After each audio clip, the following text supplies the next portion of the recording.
Under the haze of a summer evening, a group of racist men decided they owned the streets. They thought their spray cans and baseball bats would send a message loud enough to chase a black man out of town. However, they never expected their target to fight back. What they couldn't see was the disciplined strength beneath the man's calm demeanor, honed through years of grueling missions and impossible odds. He wasn't just a man returning to a shattered home. He was the military's most deadly Marine, a warrior who had faced threats far more dangerous than a gang of racists. When their taunts turned into threats and their threats into action, the man didn't raise his voice. But as the sun dipped below the horizon and their laughter filled the air, the ground beneath them began to shift. This wasn't going to end the way they expected, and they would soon learn why fear, once provoked, can cut both ways. Before we go any further, comment where in the world you are watching from, and make sure to subscribe. Jamal Hayes adjusted the rear-view mirror, glancing briefly at the uniform folded neatly on the seat behind him. After months overseas, the thought of stepping into his own home filled him with a rare sense of relief. The military trained him to thrive in chaos. But now, all he wanted was peace. The familiar stretch of his suburban neighborhood came into view, quiet and unchanged. Or so he thought. As his truck rounded the corner, his eyes locked on his house, and the relief drained from his face. He slammed on the brakes, his heart pounding. Slurs and graffiti defaced the pristine white siding, the porch scorched with charred remains of what used to be his welcome mat. The lawn was littered with broken beer bottles, fast food wrappers, and other trash. Racial symbols and crude drawings sprawled across the walls in ugly, jagged strokes. Jamal threw the door open and stepped out, his chest heaving as the shock turned to anger. His boots crunched on the gravel as he moved closer, taking in the full scope of the destruction. Laughter erupted nearby, and his head snapped toward the sound. 6 men loitered by his fence, their bald heads glinting in the afternoon sun. Tattoos of swastikas and other hateful symbols marked their arms and necks. They leaned casually, smirking as they drank from cans and admired their handiwork. One of them tipped his beer in mock salute. "Hey there, Marine. Like the welcome back gift?" Another laughed, kicking a crumpled soda can onto the lawn. "Figured you'd appreciate the personal touch." Jamal's voice erupted, raw and sharp. "Get off my property. Now!" The group froze momentarily, startled by the outburst, before the leader, a burly man with a scar running down his cheek, stepped forward. His smirk widened. "Or what?" he taunted, spreading his arms wide. "You gonna call the cops? Good luck with that. They won't lift a finger for the likes of you." The men laughed, their mockery biting and confident. Jamal's fists clenched at his sides, his military training at war with his rising fury. This wasn't fear. This wasn't hesitation. It was restraint. For now, the gang didn't move. If anything, they seemed emboldened by Jamal's anger, feeding off it like a pack of predators catching the scent of blood. The leader, Scarface and swaggering, stepped closer, his beer can dangling carelessly from his fingers. "Relax, Marine," he said, his tone mocking. "We're just having a little fun. You don't have to get all angry about it." He dragged the word out, smirking as the others chuckled behind him. Jamal stood his ground, his chest rising and falling as he struggled to contain the fire burning in his veins. "This is my home," he said, his voice low but firm. "You have no right to be here. Leave. Now. Leave. Now." One of the men parroted in a high-pitched voice, earning laughter from the group. "You hear that?" Another chimed in, grinning. "He thinks he owns this place." The leader stopped a few feet away, tossing his empty beer can onto the lawn. "Let me tell you how it works around here," he said, pointing a finger at Jamal. "We decide who stays and who goes. And guess what?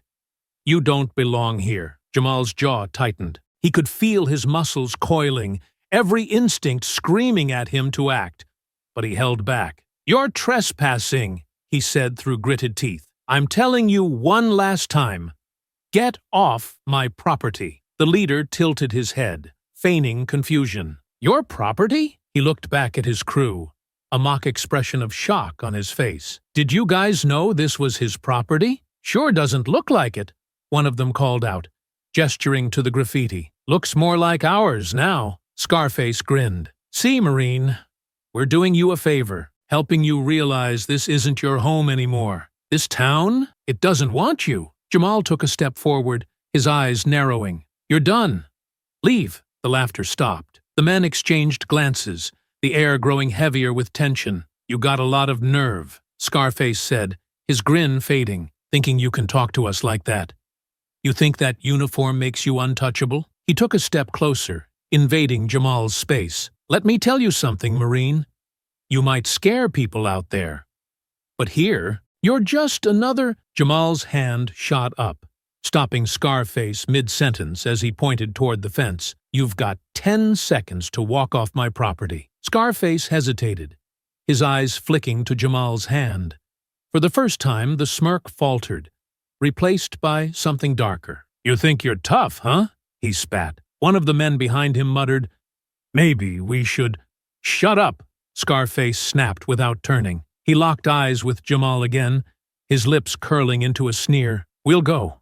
For now. But you'd better believe we're not done here. He leaned in closer, his voice dropping to a venomous whisper. This town doesn't want you, Marine. And we'll make sure you get the message. The gang turned and began to walk away, but not before one of them picked up a bottle and hurled it at Jamal's porch. It shattered against the wood, scattering glass across the steps. They laughed as they disappeared down the street, their voices echoing in the stillness. Jamal stayed rooted in place, his fists clenched so tightly his knuckles turned white. His heart pounded in his ears, the words they'd spat replaying in his mind. He forced himself to breathe, but the rage bubbling beneath the surface refused to settle. He turned back toward his house, the sight of the graffiti and destruction twisting the knife in his chest. This wasn't just an attack on his property. It was an attack on everything he'd worked for, everything he stood for. Jamal walked up the steps,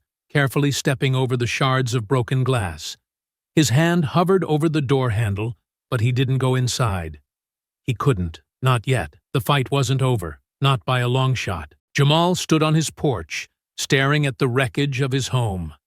The hateful graffiti, the shattered glass, the scorched remnants of his welcome mat. It all felt like a slap in the face. His chest heaved as he struggled to rein in the fury boiling inside him. He had risked his life for this country, fought in far-off lands so people could enjoy freedoms they took for granted. And now, back on his own soil, this was his welcome? Not just vandalism, but rejection. Pure and venomous. A burst of laughter echoed from down the street, sharp and taunting. Jamal turned his head, spotting them. The gang of bald men clustered around an old truck at the corner. They leaned against it, passing beers between them, laughing like they'd just won some victory. The rage became a roaring inferno. He didn't hesitate. His boots struck the gravel hard as he stormed toward them, his strides long and purposeful. Hey! Jamal's voice rang out like a command, sharp and undeniable. The gang turned, their laughter fading into smirks as they saw him approaching. For a moment, their eyes flickered with uncertainty. But then Scarface, the leader, stepped forward, his grin widening. Well, look who's back, Scarface drawled, tossing his beer can onto the ground. What's the matter, Marine? Not happy with the improvements we made? Jamal stopped a few feet away, his fists clenched at his sides. His voice was steady, but the fury behind it was unmistakable. I fought for this country, for people like you to live free. And this is how you repay me? By trashing my home, spreading your hate? You think this makes you strong? Scarface let out a laugh, looking back at his crew. Oh, he's got a speech ready. Did you rehearse that in the mirror, Marine? You've made your point, Jamal said, his voice lowering to a dangerous calm. Now leave. This is your last chance. The gang exchanged glances, their smirks growing. Leave, Scarface said, stepping closer. You don't give the orders here. You don't belong here, Marine. This is our town now. One of the men chimed in, sneering. Yeah, Maybe it's time you got the message, Scarface chuckled, shoving Jamal's shoulder. Go on, Marine. Show us how tough you really are. Jamal's patience snapped. His fist connected with Scarface's jaw with the force of a sledgehammer. The leader stumbled back, a look of stunned rage spreading across his face as he clutched his cheek. You son of a… Scarface lunged, but Jamal was faster.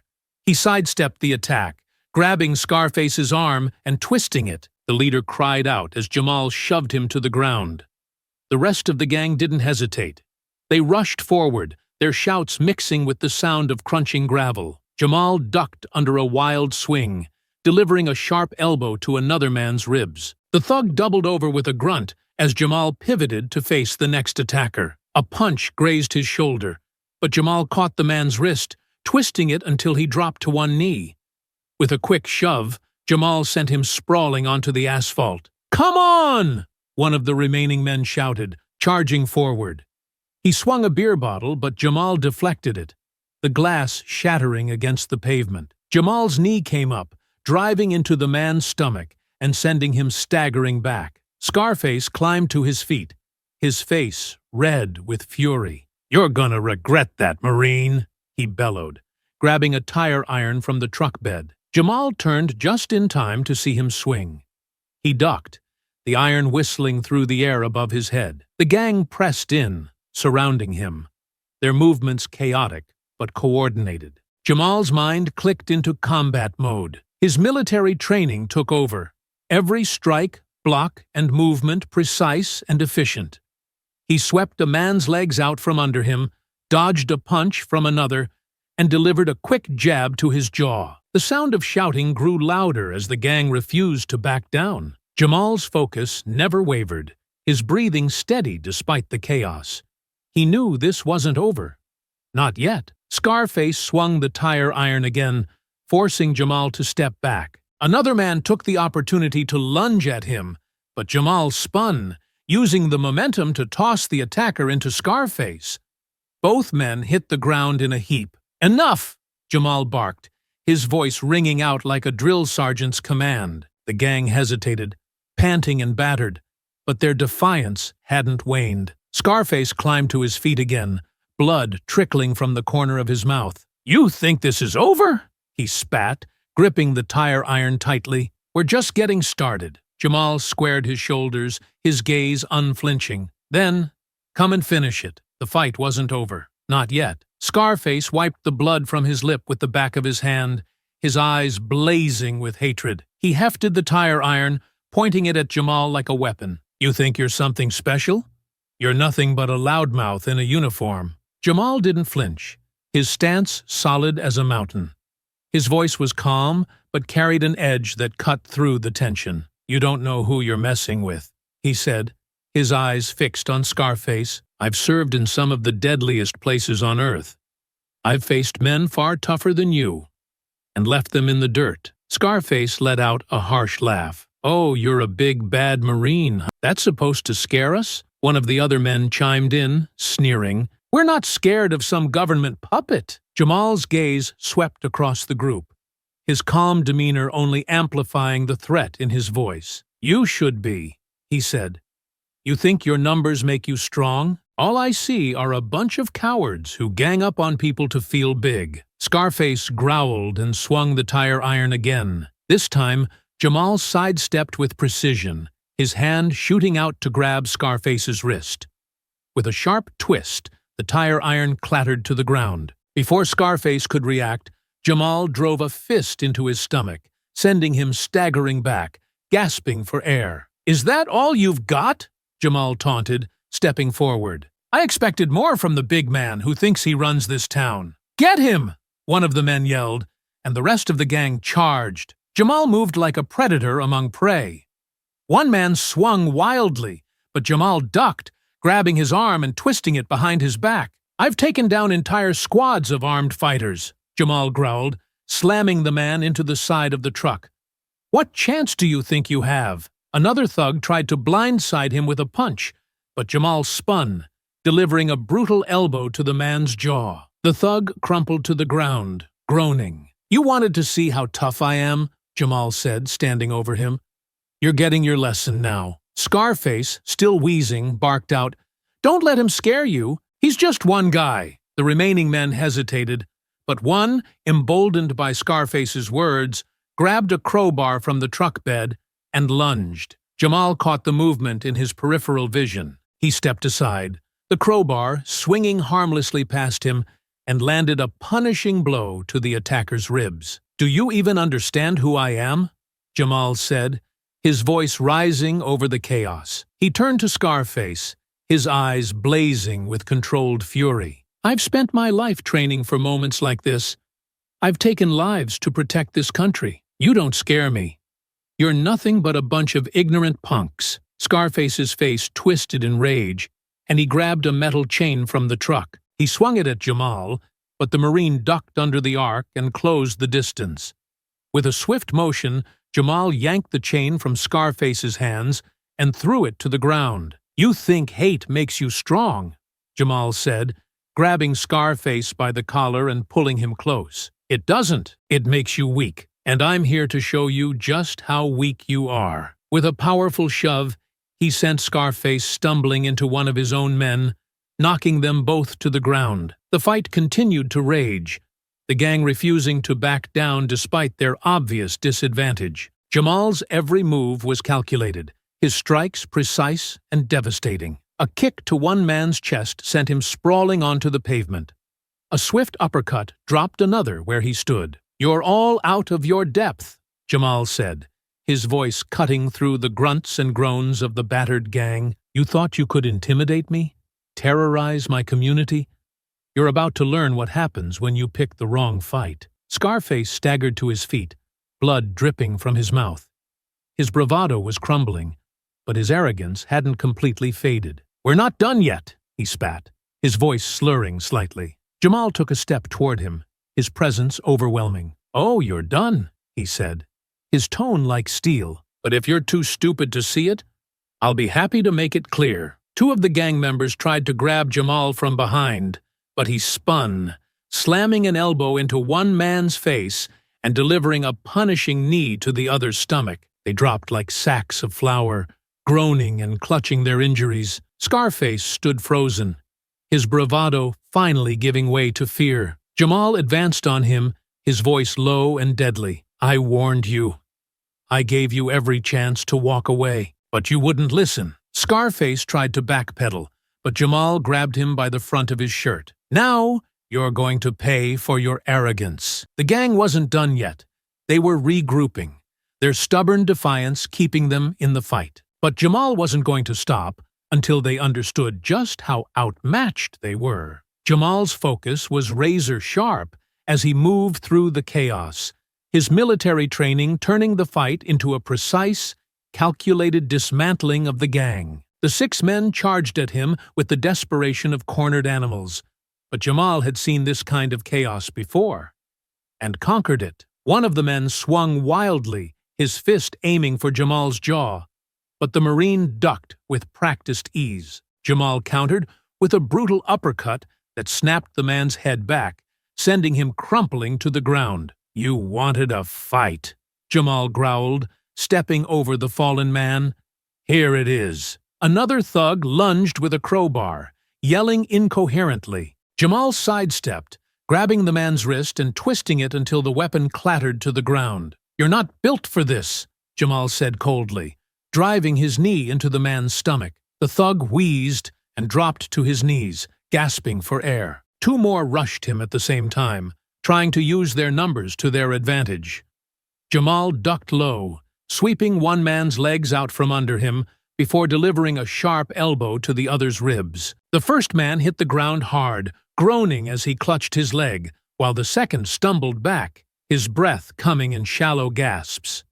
Scarface stood off to the side, his face twisted in anger as he watched his crew fall one by one. "Get up, you idiots!" he barked, but his voice betrayed a flicker of doubt. Jamal's gaze snapped to him, his eyes cold and unrelenting. "They're done," he said, his voice carrying the weight of finality. "And you're next." The remaining 2 men hesitated, their earlier confidence replaced with unease. One tried to rally, charging at Jamal with a broken beer bottle. Jamal caught his arm mid-swing, twisting it until the man howled in pain and dropped the weapon. "You're out of your league," Jamal said, shoving him into the side of the truck. The last man tried to grab Jamal from behind, but the Marine spun and delivered a swift kick to his chest. The man stumbled back, tripping over the fallen bodies of his friends and landing hard on the pavement. Scarface's bravado was cracking. The gang leader took a step back, glancing at the scattered remains of his crew. 5 men lay groaning on the ground, beaten and broken, their earlier arrogance shattered. Jamal advanced on Scarface, his movements deliberate. "This is what happens when you let hate blind you," he said, his voice low and menacing. "You thought you could intimidate me? You thought you could break me?" Scarface gritted his teeth, his hands curling into fists. "You're gonna regret this," he spat. But the words rang hollow. Jamal didn't give him a chance to backpedal. He grabbed the front of Scarface's shirt and pulled him close. "I've fought real battles. I've faced men who knew what they were doing. You're just a scared little boy trying to act tough." With that, Jamal drove a fist into Scarface's stomach, then released him, letting the gang leader collapse to his knees. Scarface gasped for air, clutching his midsection as he glared up at Jamal. "Stay down!" Jamal ordered, his voice sharp and commanding. Scarface's face twisted in rage, but he didn't respond. The fight seemed over. Jamal surveyed the scene, his breathing steady as the adrenaline began to ebb. 6 men lay sprawled on the ground, too beaten to move. It wasn't a victory Jamal had sought, but it was one they'd forced him to deliver. Just as Jamal turned to step back, a searing pain exploded at the back of his head. His vision blurred, and he stumbled forward, his ears ringing. Scarface stood behind him, clutching a metal pipe, his face twisted in triumph. "Not so tough now, are you?" he snarled, raising the pipe for another swing. Jamal dropped to one knee, shaking his head to clear the haze. The gang, emboldened by the surprise attack, scrambled to their feet. Despite their injuries, they rallied around Scarface, their defiance rekindled. "Let's go!" Scarface barked, pulling his crew toward the truck. "This isn't over, Marine. You hear me? This isn't over." The gang piled into the truck, their movements frantic as they started the engine. Jamal struggled to stand, blood trickling down the side of his face, but his glare never left the vehicle. Scarface leaned out of the window as the truck sped away. "We'll be back for you!" he shouted, his voice fading into the distance. Jamal stood in the middle of the street, his vision clearing as the roar of the truck's engine disappeared. He wiped the blood from his temple, his jaw tightening. They thought they'd won something. They thought they could run. But Jamal Hayes wasn't finished, not by a long shot. The sound of the truck's engine faded into the distance, leaving only the faint rustle of the wind and the scattered groans of the battered gang members lying in the street. Jamal stood there for a moment, his fists clenched at his sides, blood dripping from a cut on his temple. His head throbbed where the metal pipe had struck him, the pain radiating down his neck. Slowly, he turned and made his way back toward his house. Every step felt heavier than the last, his body aching from the fight. He reached the porch, his boots crunching over shards of broken glass. The sight of the graffiti and destruction twisted his stomach into knots. He leaned against the door frame, taking a moment to catch his breath. His reflection in the cracked window caught his eye. Blood smeared down the side of his face, his shirt torn, bruises already forming along his jaw. He looked like he'd been through a war zone. Jamal pushed open the door and stepped inside. The house was silent, a stark contrast to the chaos outside. He walked into the kitchen, each movement slow and deliberate. Reaching into a cabinet, he pulled out a first aid kit and set it on the counter. He caught his reflection again, this time in the small kitchen window above the sink. His expression was hard, his jaw set in a grim line. "Some welcome home," he muttered under his breath, shaking his head. Jamal sat down at the table and opened the kit. He grabbed a cloth, wet it with rubbing alcohol, and pressed it to the cut on his temple. The sting was sharp, making him wince, but he didn't pull away. Pain was something he'd learned to live with. As he worked, his mind replayed the fight over and over, the way the gang had taunted him, the sheer arrogance in Scarface's voice as he spat threats. They hadn't just tried to hurt him physically. They'd wanted to break him, to make him feel powerless in his own home. But they didn't know who they were dealing with. Jamal's hand tightened around the cloth, his knuckles turning white. They thought they could run, that they could regroup and come back stronger. But this wasn't over. Not for them, and not for him. He stood and walked to the living room, looking out the window at the damage they'd left behind. The graffiti on the walls, the shattered bottle on the porch, the scorched marks on the wood. It wasn't just vandalism. It was a declaration of war. Jamal exhaled sharply, the anger simmering just beneath the surface. He couldn't let them win. Not here. Not in the town he'd come to call home.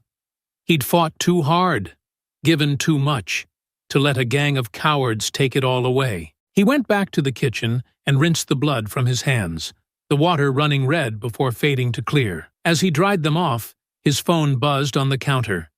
He picked it up, seeing a message from his sister, Lena. Lena, hey, just checking in. Are you home yet? Jamal stared at the screen for a moment before typing back. Yeah, I'm home. He hesitated, then added, we need to talk. He set the phone down and looked back out the window. The gang might have scattered, but they'd be back.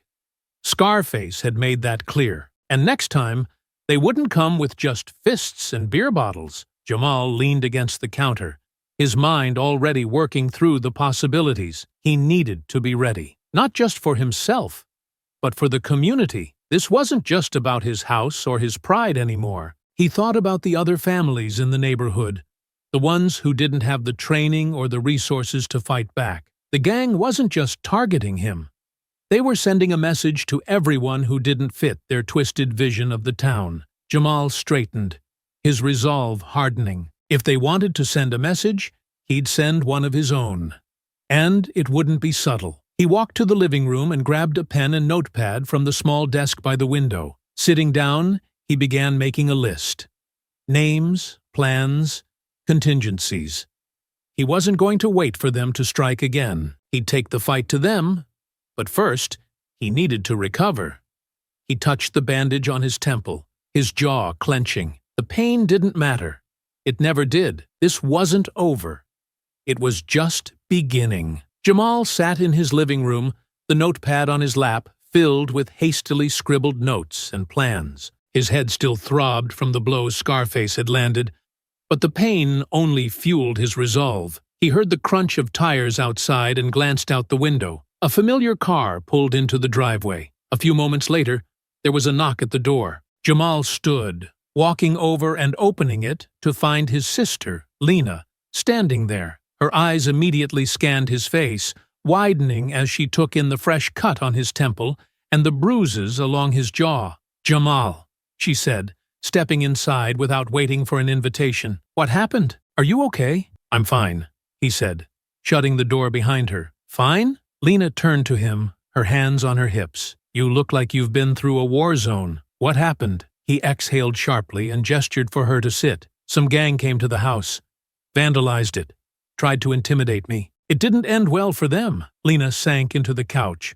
her brows furrowing. The gang? You mean those skinheads who've been terrorizing the neighborhood? Jamal nodded, sitting across from her. You know about them? Lena leaned forward, her voice dropping as she spoke. Everyone knows about them. They've been targeting black families for months now, slashing tires, breaking windows, spray painting slurs on houses.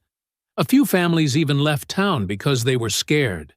And the cops? She shook her head, her frustration evident. They do nothing. If anything, they make it worse by ignoring the reports or blaming the victims. Jamal's jaw tightened. He had suspected this wasn't an isolated incident, but hearing it confirmed hit harder than he expected. How long has this been going on? Since late last year, Lena said. It started with small things. Trash dumped on lawns, notes left on cars. Then it escalated. People's pets went missing. A church got vandalized. And then people started disappearing. Jamal's eyes narrowed. Disappearing? She nodded grimly. 2 men, both black, both outspoken about the racism in town. One was a pastor. The other worked at the community center. They went missing within weeks of each other. The police called it unrelated, but no one here believes that. A cold rage settled in Jamal's chest, his hands clenching into fists. And no one's done anything to stop them? Lena sighed, running a hand through her hair. Some of us tried. We've held meetings, protests, but it feels like we're shouting into the void. The gang isn't just a bunch of random thugs. They're organized. They have money, connections, and they're protected. Protected by who? Jamal asked, his voice sharp. The people in power, Lena said bitterly.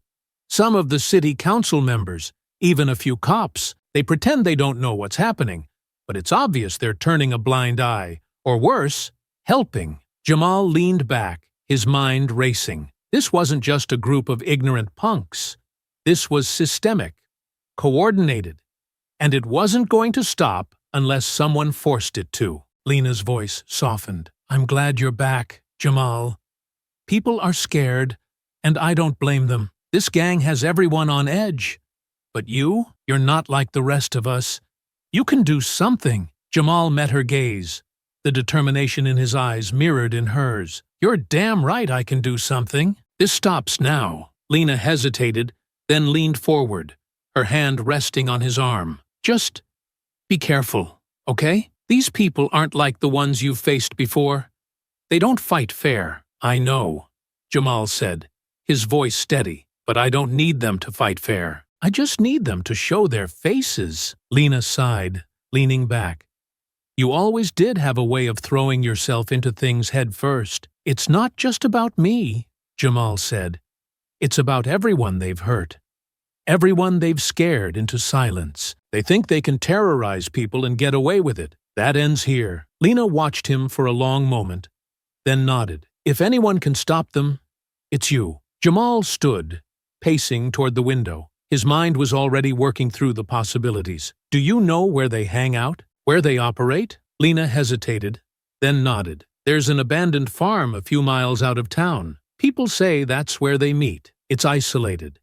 Barns, sheds, plenty of space to hide. Jamal turned to her, his expression grim but resolute. It's more than a start. It's where this fight begins. Lena stood, watching him with a mix of worry and pride. Just promise me one thing. Don't get yourself killed. We've already lost too much. I promise, Jamal said. But I can't let this go. Not after what they've done. She nodded, hugging him briefly before heading to the door. Call me if you need anything. And Jamal? Yeah? Show them what real strength looks like. He gave her a faint smile. Oh, they'll learn, one way or another. As the door closed behind her, Jamal turned back to his notepad. This wasn't just about retaliation anymore. This was war. Jamal sat at his kitchen table, his notepad in front of him, filled with half-formed plans and names. His mind raced, piecing together a strategy, but he knew he couldn't do this alone. The gang wasn't just a handful of thugs. It was part of something bigger. He needed backup. He scrolled through his phone, landing on the names of 2 people he could trust with his life. Corporal Zane Carter and Sergeant Travis Lang. Both were Marines he'd served with on multiple deployments. They weren't just skilled, they were loyal. Brothers, forged in fire. Jamal hesitated for a moment, then dialed Zane's number. The line rang twice before a familiar voice answered. Carter here. Zane, it's Jamal. Jamal? Man, it's been a minute. How's leave treating you? Could be better, Jamal said, his voice clipped. Listen, I need your help. There was a pause on the other end. Help? What's going on? Jamal leaned back, running a hand over his face. There's a gang in my town. Racist. Violent. They've been terrorizing black families. Vandalism. Threats. People going missing. Tonight, they came after me. Wait, Zane interrupted. They came after you? Are you okay? I'm fine, Jamal said. But this isn't just about me. These guys are organized. They've got connections, resources, and they're trying to push every black person out of town. Zane exhaled sharply. Damn, that's serious. But, Jamal, What exactly are you asking for? I need you here, Jamal said bluntly. I'm going after them. They've got a hideout at an abandoned farm a few miles out of town. I can't take them on alone. The line went quiet. Zane? Man, you know I've got your back, Zane said finally, his voice hesitant. But this isn't like a deployment. We're not in a war zone anymore. If something goes sideways, there's no command, no extraction. This is risky. Hell, it's dangerous. Jamal's grip tightened on the phone. You think I don't know that? I've faced danger my whole life. This isn't about glory or adrenaline. This is about saving people. If we don't stop them, more families will suffer. More lives will be destroyed. Zane sighed. And you're sure about this? Dead sure, Jamal said. I can't stand by and do nothing. Not when I have the skills to make a difference. There was a long pause. Then Zane spoke again. All right, I'll be there. Just tell me when and where. Thanks, man, Jamal said, relief washing over him. I'll text you the details. He hung up and immediately called Travis Lang. The phone rang longer this time, and for a moment, Jamal thought it would go to voicemail. Lang, a gruff voice answered. Travis, it's Jamal. Hayes? What's up, brother? Jamal didn't waste time. I need your help. There's a gang here, targeting black families. Tonight, they came after me. I fought them off, but it's bigger than just me. They've been terrorizing the community for months, and no one's doing anything to stop them. Travis grunted. Sounds bad. What are you thinking? I've got a lead on where they operate. An abandoned farm outside town. I'm putting together a team to take them down, but I need you. Travis was silent for a moment. You're serious about this? Dead serious. You know how these things go, Jamal. It's messy. Dangerous. You sure you're ready to deal with that again? Because once you cross that line, I've already crossed it, Jamal interrupted. Tonight, they tried to intimidate me. Next time, it'll be someone who can't fight back. This isn't just a fight. It's a chance to protect people who can't protect themselves. Travis sighed heavily. Damn it, Hayes. You always did have a hero complex. It's not about being a hero, Jamal said, his voice firm. It's about doing what's right. These people need help, Travis. And if we don't step up, who will? Another long pause. Then Travis chuckled softly. All right, you've got me. When do we start? Tomorrow night, Jamal said. I'll send you the details. Got it, Travis said. Just don't get yourself killed, all right? I've seen enough good men go down. I'm not planning on dying, Jamal said. But if I do, I'll make sure to take as many of them with me as I can. They exchanged a few more words before hanging up. Jamal set the phone down and leaned back in his chair, exhaling deeply. His body ached and his head still throbbed, but for the first time that night, he felt a glimmer of hope. He wasn't alone in this fight, and with Zane and Travis by his side, the gang wouldn't know what hit them. The next evening, Jamal stood in his living room, staring at the map spread out on the coffee table. Marked with circles and lines, it detailed the farm Lena had described. It wasn't just a single barn, it was a sprawling property with multiple buildings, fences, and plenty of cover for the gang to hide behind. A knock at the door pulled him from his thoughts.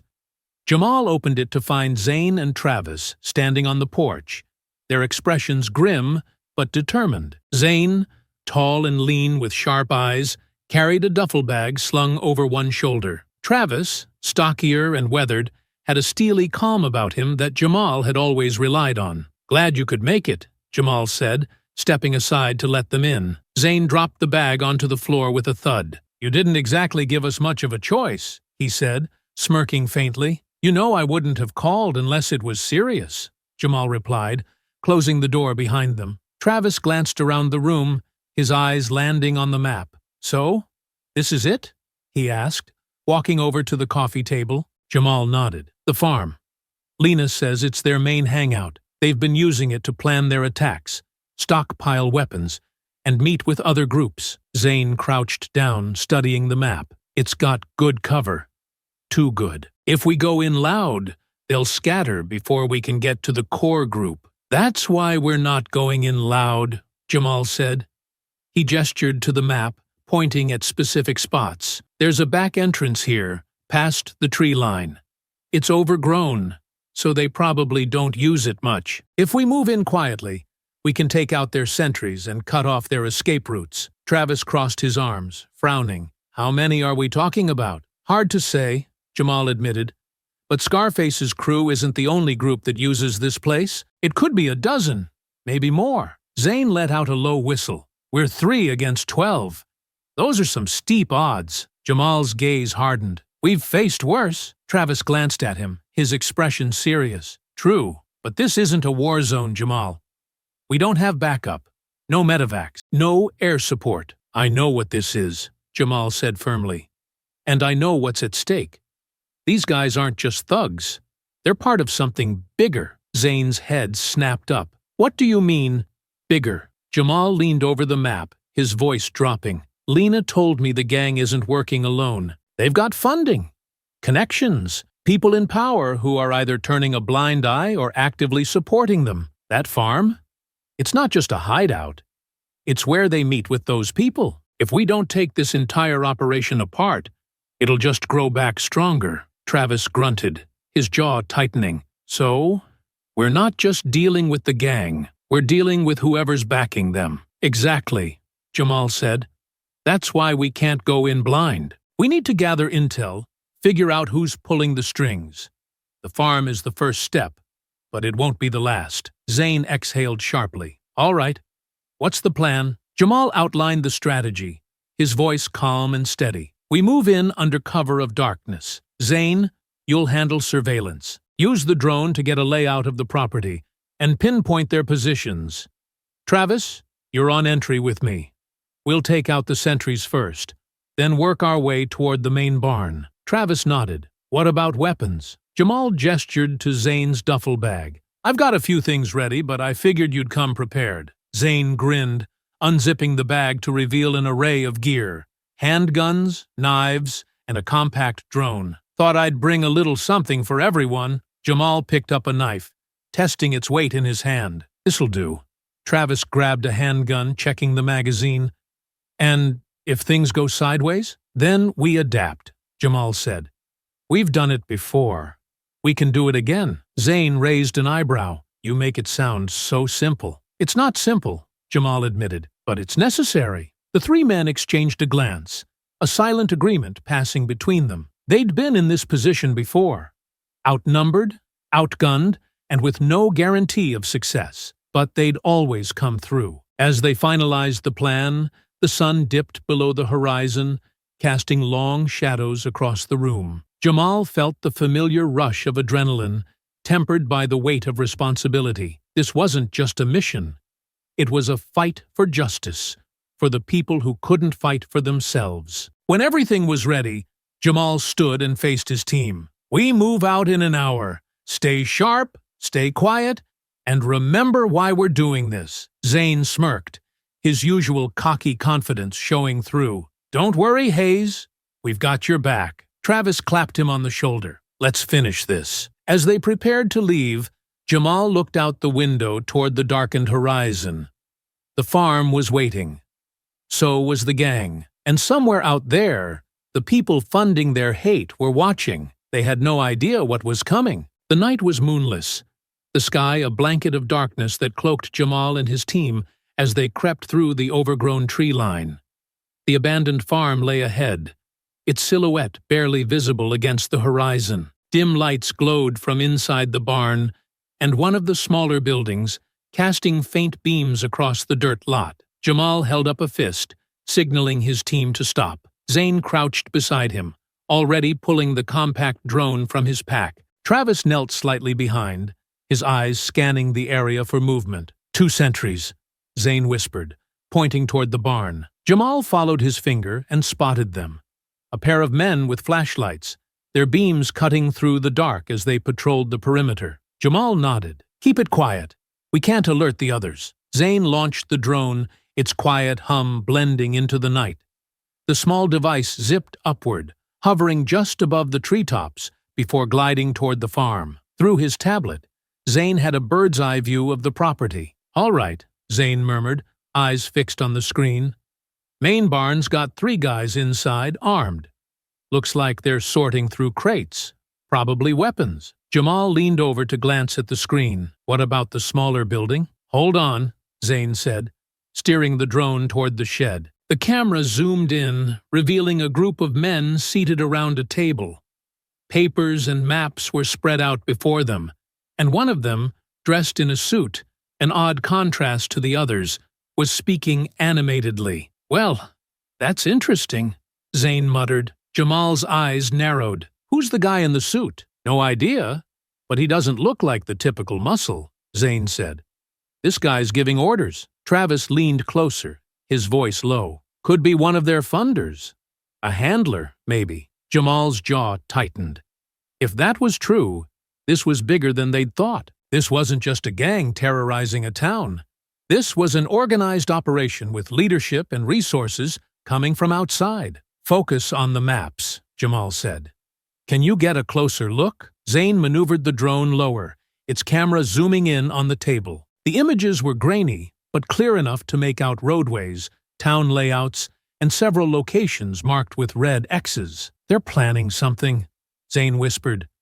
Looks like coordinated attacks. Businesses, homes, maybe even churches. Jamal felt a chill run down his spine. This wasn't just about intimidation anymore. They were gearing up for all-out terror. Download the footage, Jamal said.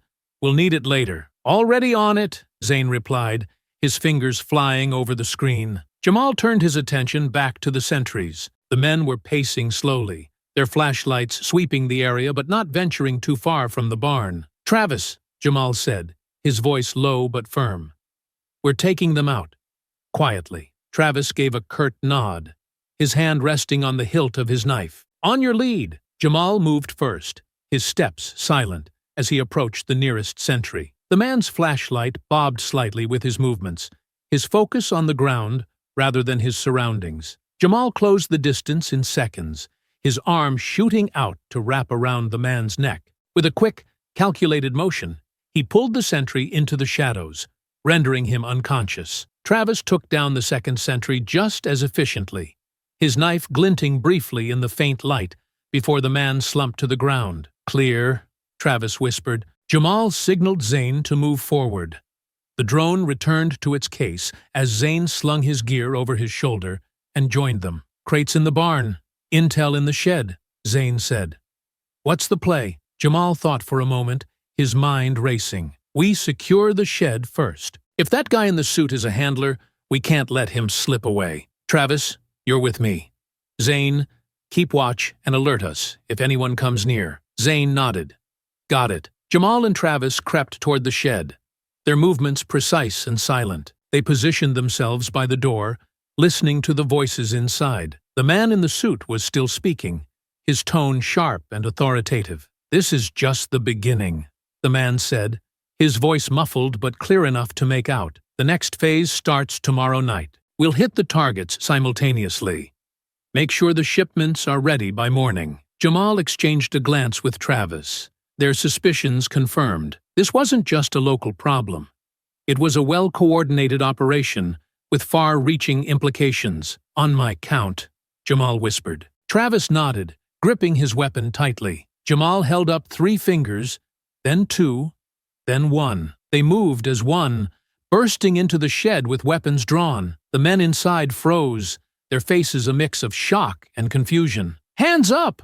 Jamal barked. Nobody moves. The man in the suit raised his hands slowly, his expression more annoyed than frightened. You have no idea what you're getting into, he said, his voice dripping with disdain. Jamal stepped closer, his gaze like steel. No, you don't. The shed fell silent as Jamal's voice echoed in the small, cramped space. The 4 men seated at the table froze, their eyes darting between the armed Marines. The man in the suit didn't flinch, his sharp eyes narrowing as he studied Jamal. I said, hands up! Jamal barked again, his weapon trained on the group. Slowly, the men raised their hands, their expressions ranging from fear to defiance. The man in the suit, however, looked more irritated than intimidated. You're making a mistake, he said, his voice calm but laced with venom. You don't know who you're dealing with. Jamal stepped closer, his gaze never leaving the man. And you don't know who I am. You're going to tell me everything I need to know, or this is going to get a lot worse for you. The man sneered. You think you can stop this? You're just 3 men. This operation is bigger than you, bigger than this town. Taking me down won't make a difference. Jamal's lips curled into a faint smile, cold and humorless. Let me worry about that. Start talking. One of the other men at the table, a younger thug with a nervous twitch, glanced at the suit, then back at Jamal. He's right, the thug blurted. This isn't just local. We've got— Shut up! The suit snapped, glaring at him. Jamal shifted his weapon toward the younger man. Keep going. The thug swallowed hard, sweat beading on his forehead. There's shipments coming in. Money, supplies, weapons. They're funding everything from out of state. The guy in charge, A loud crash outside cut him off. Jamal and Travis snapped their heads toward the door as Zane's voice crackled through the comms. Trouble, Zane hissed. We've got incoming. Multiple hostiles. Looks like reinforcements. Damn it, Jamal muttered, turning back to the group at the table. Tie them up, he said to Travis. Travis moved quickly, securing the men with zip ties from his pack. The man in the suit glared at Jamal, his voice calm despite the situation. You won't get far. They'll find you. Jamal leaned in close, his voice low and threatening. We'll see who finds who. The sound of approaching footsteps grew louder. Jamal grabbed a stack of papers and maps from the table, stuffing them into his bag. Move, he ordered Travis. The two exited the shed, crouching low as they scanned the area. Zane's voice crackled again through the comms. They've got trucks pulling up. I'm falling back to the tree line. Wait, no, they've got me. Zane! Jamal called into the comms, but there was no response. Travis cursed under his breath. They got him. Jamal's jaw clenched, his mind racing. He looked toward the barn, where several men were dragging Zane toward one of the trucks. The drone operator was struggling, his arms pinned behind him, but the gang outnumbered him 5-1. Damn it, Jamal growled. We can't leave him, Travis said, his voice tense. Jamal scanned the scene, weighing their options.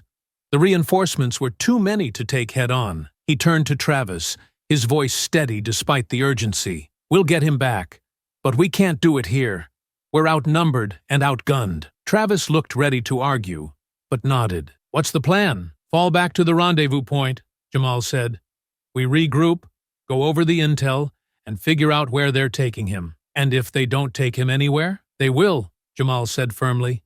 He's valuable to them now. They'll want to know what he saw, what he knows. We'll use that to our advantage. Travis hesitated, then gave a curt nod. The two moved quickly but quietly, slipping back into the tree line. The sound of engines roared to life behind them as the gang mobilized. Jamal glanced back, his gut twisting at the sight of Zane being shoved into one of the trucks. They'd get him back. As they reached the edge of the property, Jamal and Travis broke into a jog, putting as much distance between themselves and the farm as possible. The rendezvous point wasn't far, a secluded spot by a dried-up creek bed, surrounded by thick brush. When they arrived, Jamal dropped his bag onto the ground and pulled out the maps and papers. He spread them out, his sharp eyes scanning for anything that could give them a lead. Anything useful? Travis asked, catching his breath. Looks like it, Jamal said, pointing to a series of markings on one of the maps. There's another location circled here. Could be where they're taking Zane. Travis leaned over, his expression grim. What if it's a trap? Jamal met his gaze. Doesn't matter. We're getting him back. The dried creek bed was eerily quiet, the faint rustle of leaves in the night breeze the only sound. Jamal crouched by the spread of maps and papers, his jaw clenched as he scanned the intel they'd pulled from the shed. A marked location stood out, a storage facility on the outskirts of the neighboring town, circled in red ink. Travis leaned against a nearby tree, keeping an eye on the perimeter. He glanced at Jamal, who hadn't spoken much since they'd reached the rendezvous point. You all right? Travis asked finally, breaking the silence. Jamal didn't look up. No, he said flatly. Travis sighed, pushing off the tree and walking closer. We'll get him back, Jamal.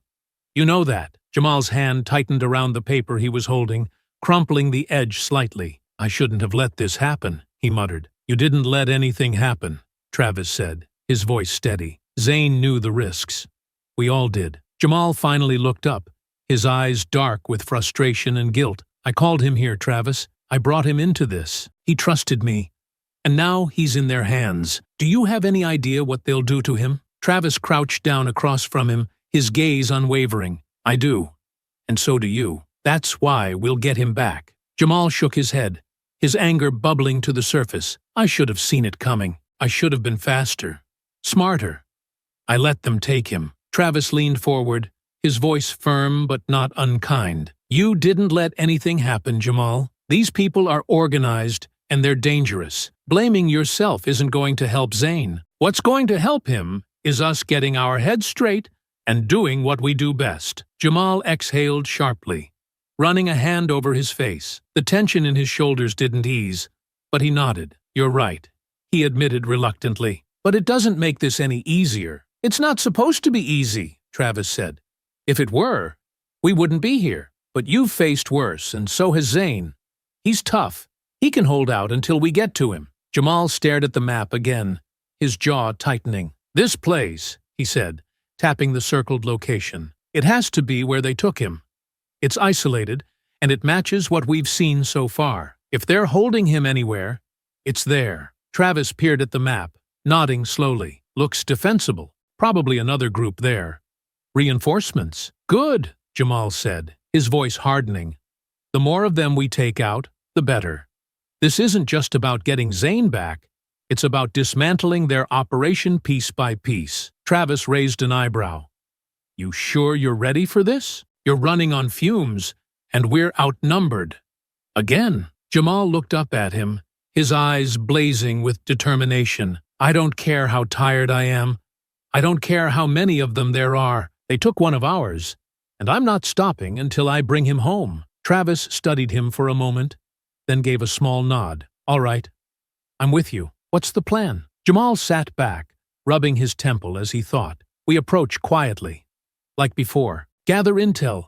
Figure out where they're holding him. If we can, we go in without making a scene. But if it comes to a fight, he glanced at Travis. We end it. Travis smirked faintly. That's more like it. Jamal's expression didn't soften. This isn't just another mission, Travis. These people aren't going to stop unless we make them. Zane's capture might buy us time. They'll want to interrogate him, figure out what we know. That gives us a window, but it's not a big one. Then we use it, Travis said. Hit them hard, take what we need, and get out. Jamal nodded, his resolve firming. He folded the map and slipped it into his bag, then began checking his gear. Travis followed suit, his movements steady and methodical. After a moment, Jamal spoke again, his voice quieter. You ever wonder if it's worth it? Travis glanced at him, surprised by the question. What do you mean? All of it, Jamal said. The fights, the sacrifices, putting ourselves on the line over and over. Do you ever wonder if it makes a difference? Travis was silent for a moment, then shook his head. I don't wonder. I know it makes a difference. Maybe not to everyone. Maybe not in the big picture, but to the people we save, to the lives we change. It matters. Jamal looked at him, the weight of Travis's words sinking in. He nodded slowly. You're right. Travis smirked again, grabbing his rifle. I usually am. Jamal chuckled softly despite himself, the tension in his shoulders easing just slightly. Let's get to work. They stood, shouldering their gear. The night stretched out before them, quiet and uncertain, but Jamal's steps were steady as they moved toward the fight. The storage facility loomed in the darkness, its stark metal walls illuminated by the faint glow of floodlights mounted at the perimeter. The property was surrounded by a chain-link fence topped with barbed wire, and Jamal counted at least 2 guards pacing along the entrance. Jamal and Travis crouched behind a cluster of bushes, their breaths shallow as they assessed the situation. Jamal adjusted his night vision goggles, the facility's layout becoming clearer in shades of green. 2 at the gate, Jamal whispered. Another on the roof with a rifle. Travis peered through his own goggles, scanning the area. They've upped their defenses. Must be expecting something. Good, Jamal said, his tone sharp. "The more they prepare for us, the more we know we're hitting the right place." Travis smirked faintly, but stayed focused. "What's the move?" Jamal studied the guards' patterns for a moment longer. "We take out the sentries first, then move toward the main building. Zane's likely inside. If they're holding him here, they'll want him somewhere secure but close enough to keep an eye on." Travis nodded, gripping his rifle tightly. "I'll take the roof. You handle the gate." Jamal gave a curt nod, and they split off, moving like shadows through the brush. Jamal crept closer to the fence, his steps silent as he approached the first guard. The man was pacing, his flashlight beam cutting through the darkness in slow, deliberate arcs. Jamal waited until the guard turned away, then closed the distance in a few swift strides. His arm wrapped around the man's neck, cutting off his air as he dragged him into the shadows. The guard struggled for a moment before going limp, and Jamal lowered him gently to the ground. He signaled to Travis, who had already climbed silently onto the roof. A soft thud signaled the end of the rooftop sentry, and Jamal saw Travis give a quick thumbs up before disappearing over the edge. The second guard at the gate was facing away, unaware of the danger. Jamal crept up behind him, delivering a swift strike to the back of his head with the butt of his rifle.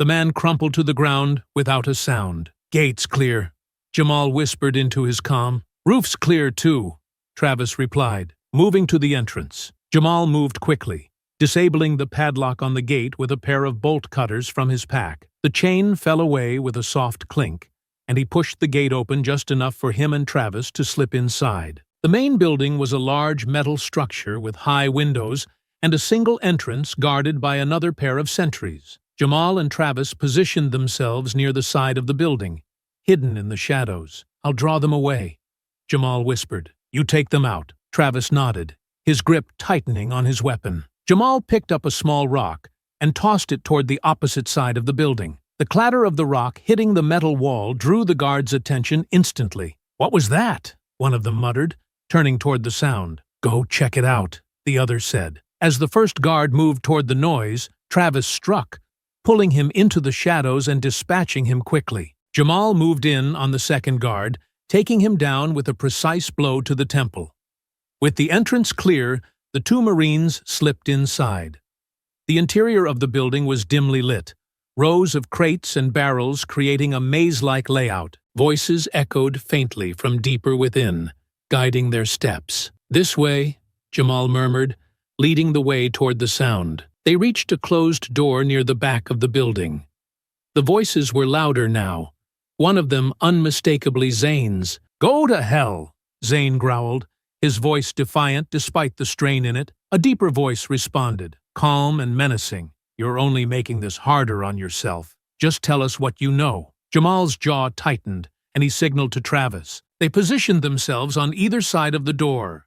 "Weapons ready." Jamal held up 3 fingers, counting down silently. 3, 2, 1. They burst into the room, weapons trained on the 2 men standing over Zane, who was tied to a chair, blood dripping from a cut on his cheek. The captors froze, their hands instinctively going up. "Step away from him," Jamal ordered, his voice cold and commanding. One of the men hesitated, his hand twitching toward his weapon. Jamal didn't wait. He fired a warning shot into the floor, the crack echoing in the small room. "I said, step away." The man backed off, his hands raised higher. Travis moved in quickly, cutting Zane loose while Jamal kept his weapon trained on the captors. "You all right?" Travis asked Zane, who nodded grimly, wincing as he stood. "Better now," Zane said, his voice hoarse but steady. Jamal's eyes flicked to the captors, his voice like steel. "Start talking! Who's pulling your strings?" The 2 captors stood frozen, their hands raised as Jamal's weapon remained trained on them. The tension in the room was thick, the faint hum of the facility's lights the only sound. "Talk," Jamal ordered, his voice low and commanding. "Who's funding you?" "What's the plan?" The wiry man with a sneer on his face scoffed, his expression defiant. "You're wasting your time. You don't have the reach to stop this." Jamal took a step forward, his voice cold. "I've stopped worse. Start talking, before this gets worse for you." The man's sneer faltered. "Fine. The money comes from out of state, businessmen, politicians, people who want to clean up towns like this. Jamal's jaw tightened. Names, locations. I don't know their names, the man stammered, but there's a meeting scheduled in 3 days. Big one. They're finalizing plans to expand. Where? Travis asked sharply, his voice cutting through the air. The man hesitated before glancing at his partner, who shifted nervously. Capitol Ridge, he muttered. There's a place there, a warehouse. They're meeting there to go over the next phase. And the weapons? Jamal pressed. The second man blurted out, Denver. There's a hub there where everything's moved before it comes here. Shut up, the wiry man snapped, glaring at him. Jamal's eyes narrowed. Good. Now, stay right where you are. Before he could say more, the sound of hurried footsteps echoed from outside the room. Zane, leaning against the wall and catching his breath, stiffened. We've got company, he murmured. The door burst open, and several men stormed in, their voices sharp. Get them! Jamal and Travis moved quickly, flipping the table for cover. Stay down! Jamal barked to Zane, who ducked behind a stack of crates. Don't let them escape! One of the attackers shouted, their voices overlapping in the commotion. Jamal raised his voice, calm and authoritative. Stand down! We don't want to hurt anyone, but you're out of your depth here. The gang hesitated for a moment, their aggression faltering. You're cornered! Another voice called out. There's no way out. Jamal exchanged a glance with Travis, who gave a faint smirk. We'll see about that. Travis threw a flashbang into the hallway, the burst of light and sound halting the attackers in their tracks. Let's go! Jamal led the way, moving swiftly, but avoiding unnecessary violence. They disarmed one man who lunged at them, Jamal twisting his wrist to knock the weapon away and sending him stumbling back. Out of the way! Jamal ordered firmly, his tone brooking no argument. The attackers hesitated, their bravado faltering as Jamal and Travis advanced with calm precision. They used non-lethal techniques to subdue those who tried to block their path. An elbow here, a sweep of the leg there, but left most untouched, their focus on getting out. Zane followed close behind, his steps unsteady but determined. The exit's ahead, he called out. They moved as one, weaving through the facility until they reached the glass doors leading outside. The sound of reinforcements echoed behind them, but the team didn't stop, slipping into the open air and heading for the tree line. Once they reached the cover of the trees, Jamal signaled for them to pause. He turned to Zane, scanning him for injuries. You all right? Zane nodded, though his face was pale and his breaths were shallow. Yeah. Thanks for coming back. Always, Jamal said firmly. He turned to Travis, who was catching his breath. We've got the intel. Capitol Ridge, Denver. This operation is bigger than we thought. Travis gave a short nod, his expression grim. And now they know we're coming. We're not just dismantling a gang anymore. We're going after everyone behind this. Jamal's gaze hardened as he looked back toward the facility, the faint glow of its lights visible through the trees. Good, he said. Let them know.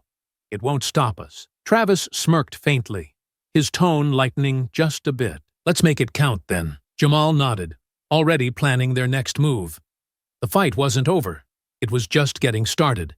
The safe house was small but secure, tucked away in a wooded area miles from the chaos they'd just escaped. Inside, the air was heavy with tension as Jamal spread the gathered intel across the table. Zane sat nearby, nursing his bruised ribs, while Travis leaned against the wall, arms crossed, his sharp eyes scanning the papers. This is it, Jamal began, his voice steady but resolute. Capitol Ridge, a warehouse on the outskirts. It's not just a meeting spot. It's the core of their operation. Their leaders, their logistics, their money. It all flows through this place. If we take it out, we dismantle everything. Zane leaned forward, wincing slightly but determined. And Scarface? He'll be there. This is too big for him to miss. He will, Jamal said, his jaw tightening. He's been the face of their terror in this town. And if we take him down, we send a message to everyone involved. But this isn't just about him. This is about cutting off their power at the source. Travis stepped closer to the table, his brow furrowing as he studied the layout. How do we make it stick? We can take out their operation, but if their leaders walk away, they'll just rebuild. Jamal's gaze hardened. That's why we're not just hitting them. We're collecting evidence.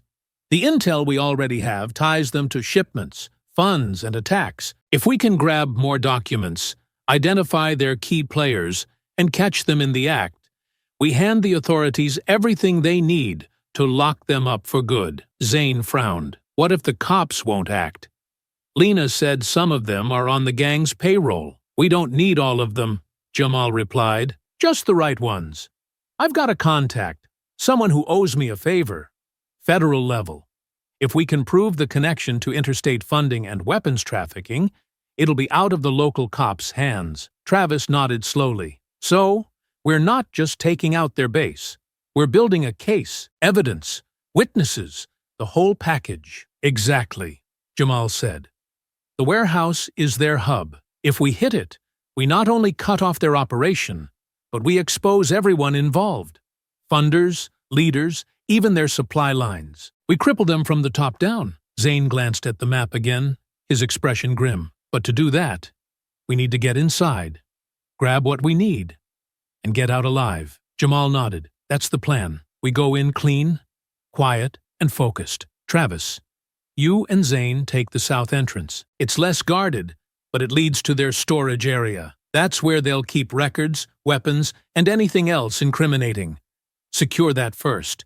It'll cut off their ability to fight back and give us the evidence we need. And you? Travis asked. I'll take the west side, Jamal said. It's the main access point. Most of their security will be focused there. I'll draw their attention and keep them occupied while you two secure the intel. Once you've got what we need, we regroup and take out their leaders. Travis exhaled sharply, his fingers drumming against the table. And Scarface. He's not just muscle.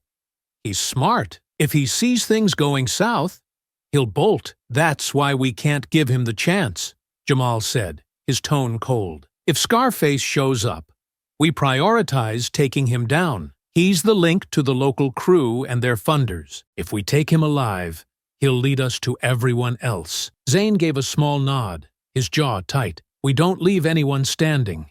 If even one of their leaders escapes, they'll rebuild. We're not just stopping a meeting, we're dismantling their entire network. Exactly, Jamal said, his gaze sweeping over his team. This is our chance to shut them down for good. If we hit them hard, gather the evidence, and hand it over to the right people, we'll take the fight out of their hands. No more terrorizing families. No more hiding behind corrupt cops. The room fell quiet as the weight of the mission settled over them. This isn't just about revenge, Jamal said, his voice low but firm.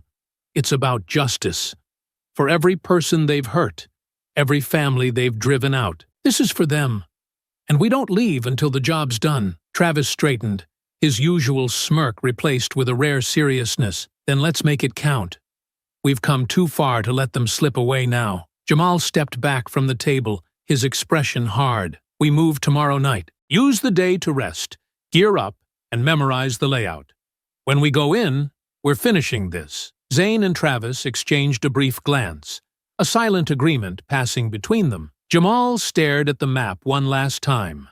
Scarface's name echoed in his mind, a symbol of everything the gang represented. They were going to take him down. They were going to take them all down. And there would be no coming back for this operation. The Capitol Ridge warehouse loomed in the distance, a hulking shadow against the starless night. Dim floodlights illuminated the perimeter, casting long beams over the chain-link fence. The occasional crunch of gravel and the murmur of voices hinted at guards patrolling the property. Jamal, Zane, and Travis crouched in the brush near the south side of the warehouse, their breaths steady as they scanned the area. Zane adjusted his drone, which hovered silently above the facility, feeding live footage to his tablet. 4 guards at the front gate, Zane whispered, his voice barely audible. 2 on the south side, and at least 3 on the roof. Main activity seems to be concentrated in the central office. Lights are on.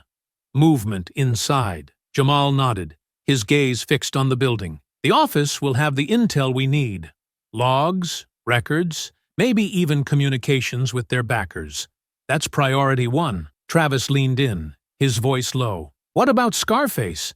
If he's here, he'll be in the middle of it all. You think he'll stay put if things heat up? He'll run, Jamal said, but not before we cut off his escape. We'll secure the exits after we take the office. Zane, you and Travis head for the storage area. Disable their comms and grab whatever evidence you can. I'll hit the west side and keep their attention on me. Zane frowned, adjusting his grip on his gear. That's a lot of heat for one man to take, Jamal. Jamal's expression didn't waver. I can handle it. Just make sure you get what we need. With a final nod, the team moved out, slipping through the shadows like ghosts. Jamal broke off toward the west side, his steps silent as he approached the fence. He cut through the chain link with practiced efficiency, pausing only to scan for movement. Ahead, a pair of guards stood near a loading dock, their voices carrying faintly in the cool night air. I don't get why we have to stay out here, one of them grumbled. Nothing ever happens. Orders are orders, the other replied with a shrug. Besides, with what's going on inside, you don't want to be caught slacking. Jamal moved closer, his footsteps muffled by the soft dirt. He waited until one of the guards turned away, then surged forward, grabbing the remaining guard in a swift, silent maneuver. The man slumped unconscious before he could make a sound. The second guard turned, his eyes widening as he opened his mouth to shout, but Jamal was faster. A single blow to the gut left him gasping for air, and Jamal lowered him gently to the ground. West side clear, Jamal murmured into his comm. Copy that. Zane's voice came back. We're moving toward the storage area now. Jamal slipped into the loading dock, his eyes adjusting to the dim interior. Rows of crates lined the walls, their labels hinting at the contents.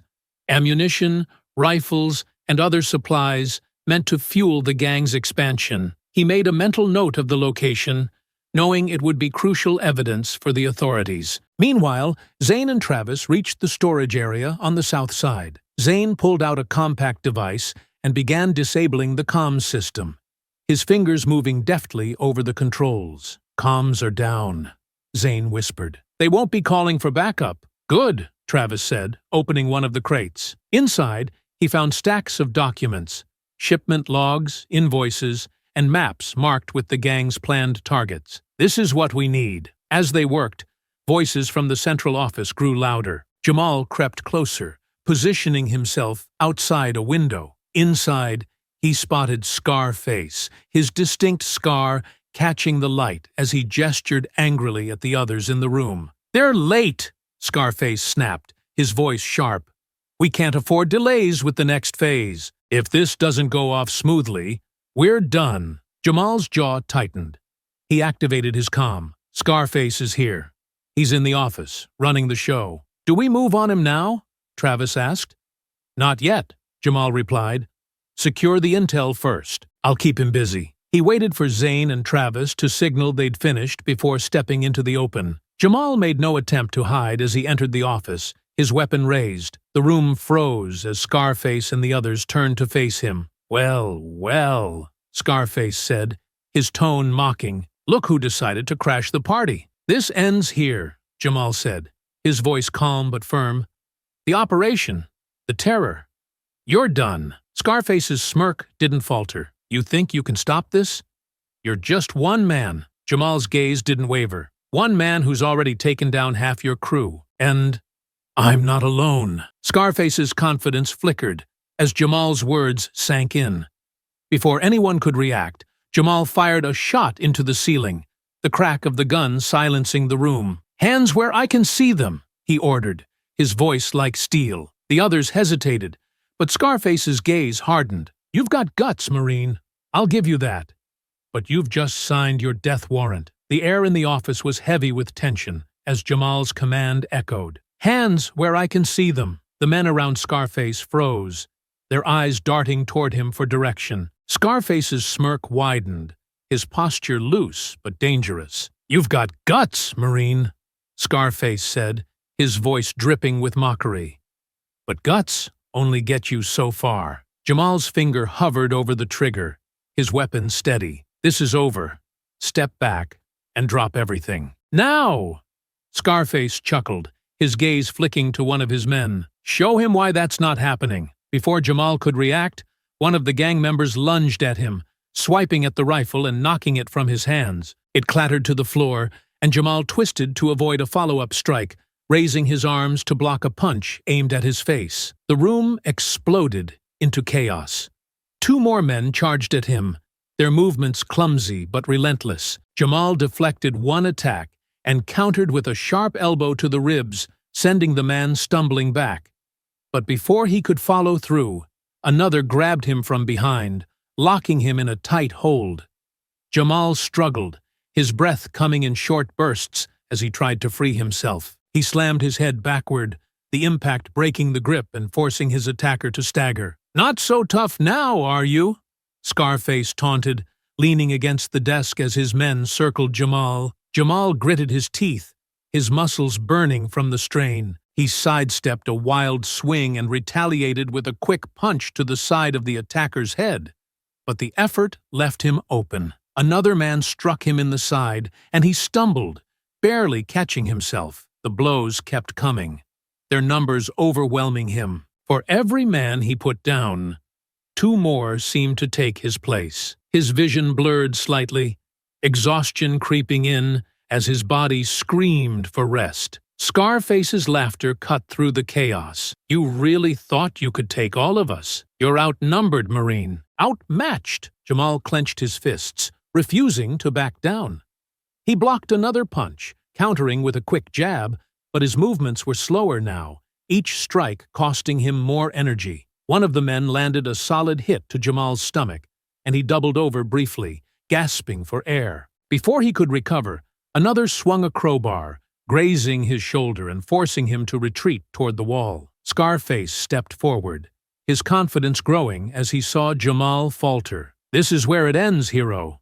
Any last words?" Jamal's vision narrowed, his breaths labored. He refused to give Scarface the satisfaction of a reply. But just as the gang closed in, the door burst open. "Not so fast!" Zane's voice rang out, sharp and commanding. Zane and Travis stormed in, their weapons raised. Zane's rifle swept the room, forcing the gang to hesitate, while Travis's voice cut through the tension. "Step away from him, or you'll regret it." Travis growled, his tone leaving no room for argument. Jamal looked up, relief flickering across his face as his team joined him. Zane moved to his side, helping him stand, while Travis positioned himself between Jamal and the gang. Scarface sneered, but his eyes betrayed a flicker of doubt. "You brought backup. Cute, but it's still 3 against all of us." Jamal straightened, his breathing still heavy but his resolve unshaken. 3 is enough." Scarface's smirk faltered as the sound of more footsteps echoed in the hallway. Reinforcements were arriving, their shadows spilling into the room. Zane glanced toward the door, then back at Jamal. "This is about to get messy." Travis smirked, his weapon steady. "Let them come. We've been through worse." Jamal stepped forward, his voice calm but fierce. "You're not walking out of here, Scarface. Not this time." The gang hesitated, their confidence shaken by the sudden shift in numbers. Scarface snarled, his bravado slipping. "You're outnumbered. You can't take us all." Jamal exchanged a glance with Zane and Travis, their unspoken bond clear. Together they turned, standing back to back as more men poured into the room. The 3 of them formed a tight circle, their weapons raised and ready. "Last chance," Jamal said, his voice cutting through the noise. "Stand down, or we'll make you." Scarface glared at him, his fists clenching. "You don't scare me." Jamal's expression hardened. "Then you're about to learn why you should be." The room was silent for a heartbeat, tension crackling in the air. And then, the fight began again. The room erupted into chaos. Scarface barked orders, and the gang surged forward like a wave, their confidence bolstered by their sheer numbers. Jamal, Zane, and Travis stood their ground, back to back in a tight formation, their weapons raised. Jamal fired a warning shot into the ceiling. "Back off!" For a moment, the gang hesitated, their movements faltering. But then one of them lunged, swinging a bat toward Travis. The attack was fast, forcing Travis to sidestep, his weapon knocked from his hands as the bat made contact. "Travis!" Jamal called, turning to cover him. The distraction was costly. Another attacker charged at Jamal, slamming into him and sending his rifle skidding across the floor. Zane fired a few precise shots, keeping the gang at bay, but he was quickly overwhelmed as two men rushed him, knocking the rifle from his grip. Within seconds, all three Marines were disarmed, surrounded by the gang. Jamal's fists clenched as he scanned the room. The gang outnumbered them 10-1, their makeshift weapons ranging from bats to pipes. Scarface stood at the back, watching with a triumphant smirk. "Look at you now," Scarface sneered. "Big bad Marines, stripped of your toys." Jamal rolled his shoulders, his voice steady despite the odds. "Toys don't win fights. Skill does." With that, the first attacker lunged. Jamal met him head-on, sidestepping the swing of a pipe and delivering a powerful uppercut that sent the man sprawling. Beside him, Zane ducked under a bat and countered with a brutal elbow to the ribs, while Travis disarmed another attacker with a quick, precise kick. The fight was chaotic, a whirlwind of fists, feet, and improvised weapons. Jamal moved with calculated precision, his military training shining through. He grabbed a man by the arm, twisting it sharply to disarm him before delivering a devastating punch to the gut. "Keep moving!" Jamal shouted to his team, dodging another swing. Zane and Travis fell into a rhythm, their movements synchronized as they fought side by side. Zane caught an attacker's wrist mid-swing, holding him in place, while Travis delivered a punishing knee to the stomach. "Two more coming from the left," Zane called out, pivoting to block a kick. "Got it!" Travis replied, charging forward to intercept. Jamal blocked a punch aimed at his face, retaliating with a swift kick to his opponent's knee. He spun just in time to deflect another blow, his elbow slamming into the man's jaw. Despite their training, the gang's sheer numbers began to take a toll. Jamal felt the sting of a pipe grazing his shoulder, the impact numbing his arm. Zane stumbled briefly, a punch landing squarely on his ribs, but he recovered quickly, sweeping his attacker's legs out from under him. "Stay close!" Jamal barked, tightening their formation. The gang pressed harder, their desperation growing. One man grabbed Travis from behind, locking him in a chokehold. Jamal lunged forward, prying the man off and throwing him into another attacker. "Thanks," Travis muttered, his breathing heavy. "Don't mention it," Jamal said, his focus already shifting to the next threat. Scarface's voice cut through the chaos. "Don't let up!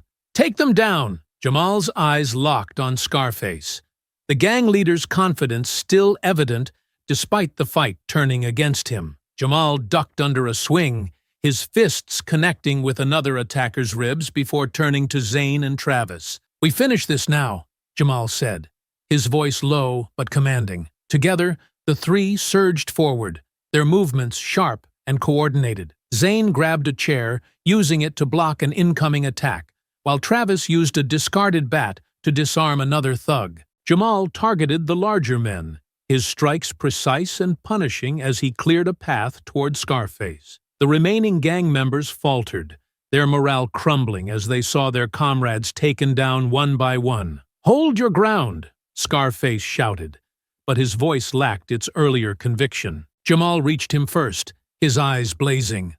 Scarface swung a fist, but Jamal dodged easily, grabbing him by the collar and driving him into the wall. "This ends now," Jamal growled, his grip tightening. Scarface struggled, his confidence replaced with panic. "You don't understand. This is bigger than you." Jamal's expression didn't waver. Not anymore. With a final, powerful punch, Jamal sent Scarface crumpling to the floor. Around him, the last of the gang members were subdued, either unconscious or too injured to fight back. Zane and Travis stood beside him, their breathing heavy but triumphant. The room fell silent, the only sound the distant wail of approaching sirens. Jamal looked at his team, his voice steady despite his exhaustion. "We did it," Zane smirked, rubbing his sore shoulder. "Not bad for being outnumbered." Travis chuckled. Yeah, but next time, let's not lose our weapons. Jamal allowed himself a small smile, then turned to Scarface, who groaned on the floor. It's over, Jamal said, his tone firm, and you're going to answer for everything you've done. The sirens grew louder, signaling the end of the gang's reign. The warehouse was eerily quiet now.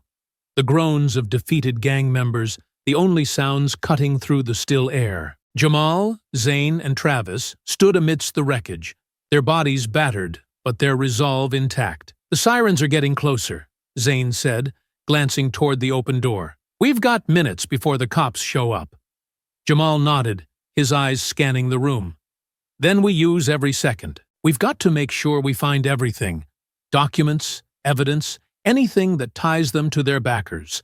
Let's move. The team split up, navigating the maze of crates and scattered debris. Jamal moved methodically, prying open containers and rifling through their contents. Most were filled with weapons, ammo, and tactical gear, confirming the gang's organized nature. Got more shipment logs, Travis called out, holding up a stack of papers. Looks like they've been moving supplies to different towns for months.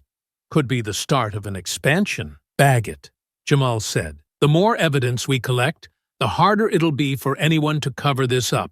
Zane's voice crackled through their comms. Guys, I found something.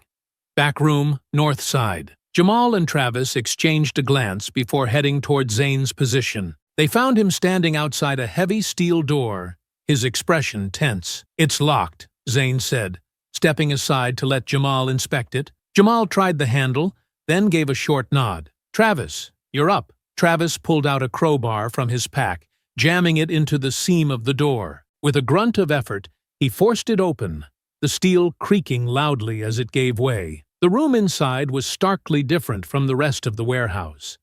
Unlike the dusty industrial chaos outside, this space was clean, almost clinical. A long table dominated the center, surrounded by well-dressed men and women. They looked up in alarm as the door swung open. Well, what do we have here?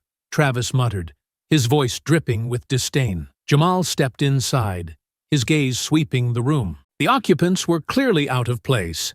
Business suits, polished shoes, and expensive jewelry. Papers and laptops were scattered across the table, along with an open briefcase filled with cash. One of the men, a middle-aged figure with a receding hairline and a tailored suit, stood up. "Who the hell are you?" he demanded, his voice sharp.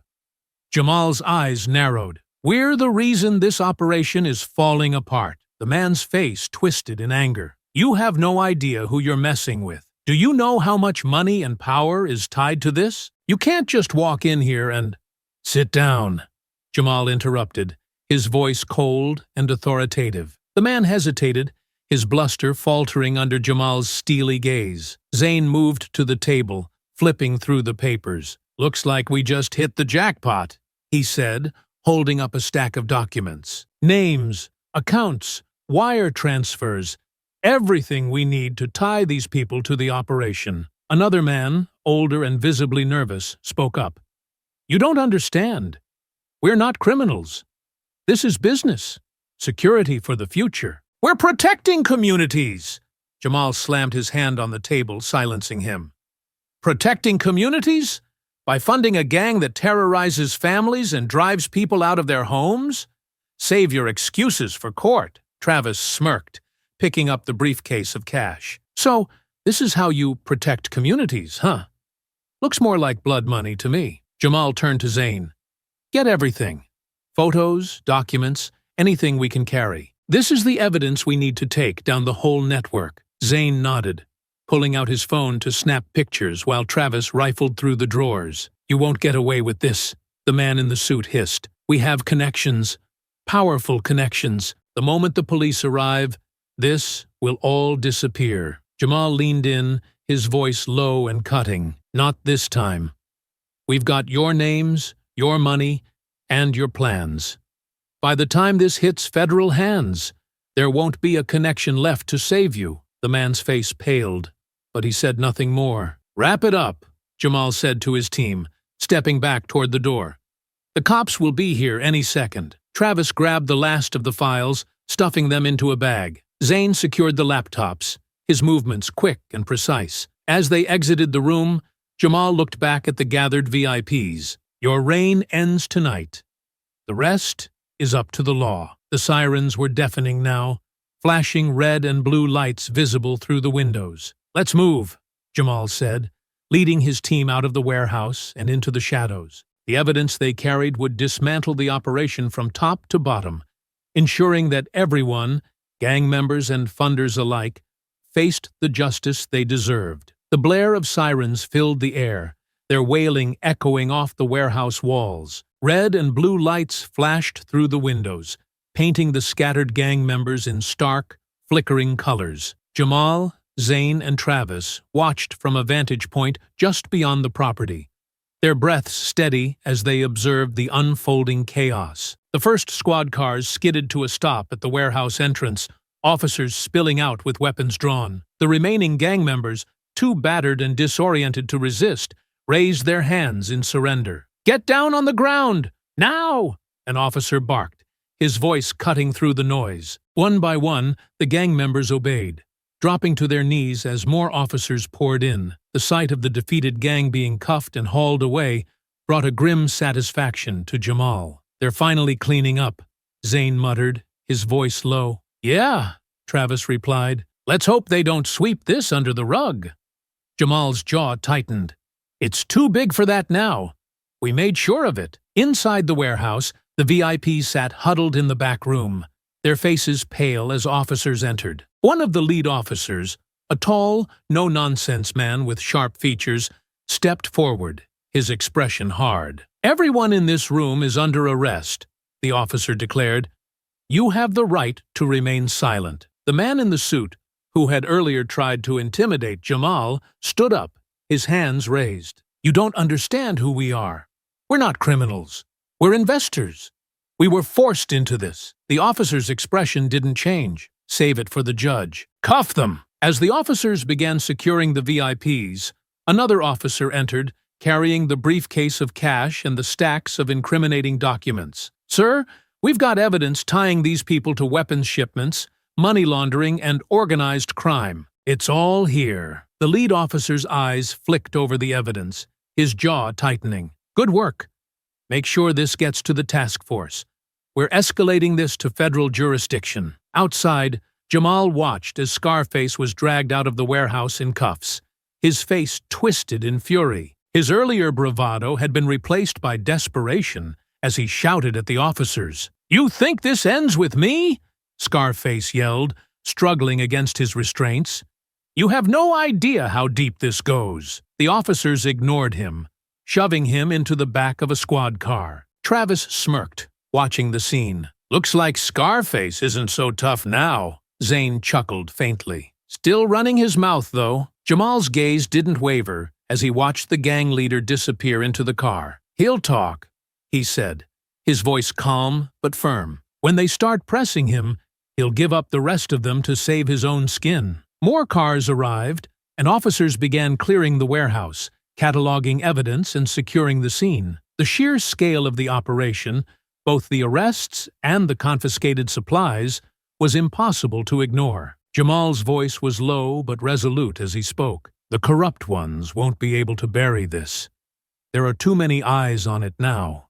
News will spread, and the feds will take over." Travis nodded, his expression serious. "We did what we came to do. Now it's up to them to finish it." From their vantage point, the three men watched as the operation was dismantled piece by piece. Crates of weapons and stacks of cash were loaded into evidence trucks, and officers worked tirelessly to process the dozens of arrests. "This is what justice looks like," Zane said quietly, his tone reflective. Jamal glanced at him, his jaw set. "It's a start. But there's still more work to be done. This was one hub. We've got intel on their operations in Denver, and the feds will need to act fast to shut the rest of it down." "And they will," Travis said confidently. "With what we handed them, they won't have a choice." The sound of a helicopter overhead drew their attention. News crews were already arriving, their cameras capturing the scene from above. Jamal felt a grim sense of accomplishment. "Once this hits the news, the whole country will know what was happening here," he said. "And the people this gang hurt will finally see justice." Zane and Travis nodded, the weight of their mission sinking in. As the first rays of dawn began to break over the horizon, the three men slipped away into the shadows, leaving the scene behind. They had done their part, and now it was time to let the system do its job. But Jamal couldn't shake the lingering thought. This wasn't the end. It was only the beginning of a much larger battle. The soft hum of the television filled the living room as Jamal sat on the edge of his couch, a steaming mug of coffee in his hand. The faint aroma of the brew mingled with the smell of fresh morning air wafting through the cracked window. Sunlight filtered in, casting a warm glow over the room, but Jamal's attention was fixed on the news report playing on the screen. Zane and Travis sat nearby, equally engrossed. Their gear was piled neatly by the door, a silent reminder of the chaos they'd endured just hours earlier. The news anchor's voice was steady, but the urgency in her tone was unmistakable. Breaking overnight, authorities in Capitol Ridge have dismantled what officials are calling one of the largest organized crime operations in the region. Dozens of arrests have been made, including high-ranking gang leaders and several influential figures believed to be funding their activities. Jamal leaned forward slightly, his expression unreadable. The screen cut to a live report from outside the warehouse. Officers were shown loading crates of weapons into trucks, while handcuffed men were escorted into waiting vehicles. In the corner of the screen, a bold headline read, "Gang Bust Shocks Community.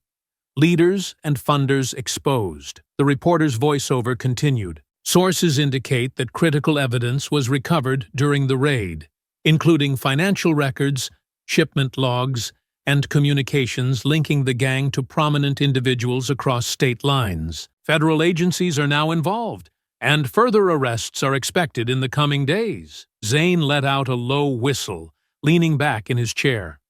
"Looks like we made an impression." Travis smirked, stretching his legs out in front of him. "Yeah, and now the feds get to deal with the fallout. Let's see them bury this." Jamal didn't respond immediately, his gaze still fixed on the screen.